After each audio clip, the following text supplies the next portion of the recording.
नमस्कार, आप देख रहे हैं जगत क्रांति टीवी और मैं हूं आपके साथ ज्योतिका। आइए रुक करते हैं खबर की ओर।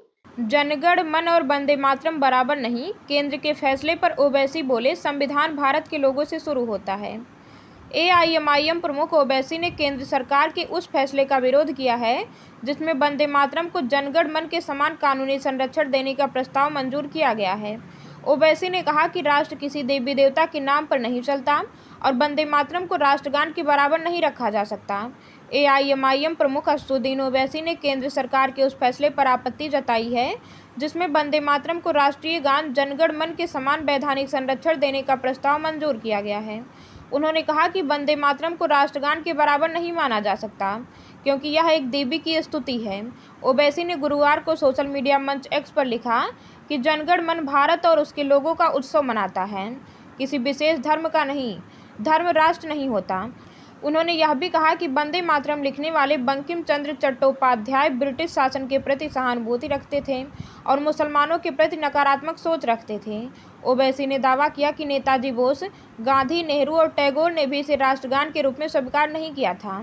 संविधान का हवाला देते हुए ओवैसी ने कहा कि प्रस्तावना हम भारत के लोग से शुरू होती है, न कि भारत माता के नाम से। उन्होंने कहा कि संविधान भारत को राज्यों का संघ बताता है और देश किसी देवी देवता के नाम पर नहीं चलता। ओवैसी ने यह भी कहा कि संविधान सभा में प्रस्तावना को देवी या ईश्वर के नाम से शुरू करने और उसके नागरिकों की जगह उसकी प्रजा लिखने जैसे संशोधन प्रस्तावित किए गए थे, लेकिन उन्हें खारिज कर दिया गया था।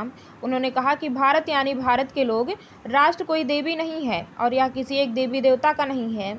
इस बीच तेलंगाना भाजपा अध्यक्ष एन रामचंद्र राव ने ओवैसी के बयान पर पलटवार करते हुए कहा कि एआईएमआईएम नेतृत्व सांस्कृतिक एकीकरण, धार्मिक अलगाववाद के लिए खतरे के रूप में देखता है। उन्होंने कहा कि मोहम्मद अली जिन्ना ने भी अपने राजनीतिक जीवन के शुरुआती दौर में वंदे मातरम का विरोध नहीं किया था, लेकिन कांग्रेस छोड़ने के बाद उनका रुख बदल गया। रामचंद्र राव ने कहा कि एआईएमआईएम केवल वंदे मातरम की ही नहीं बल्कि समान नागरिक संहिता, 3 तलाक समाप्त करने और साझा राष्ट्रीय ढांचे के अन्य प्रयासों का भी विरोध करती रही है। उनके मुताबिक यह राजनीति धार्मिक अलगाववाद और वोट बैंक की सोच से प्रेरित है। इस खबर में बस इतना ही। बने रहिए जगत क्रांति टीवी के साथ।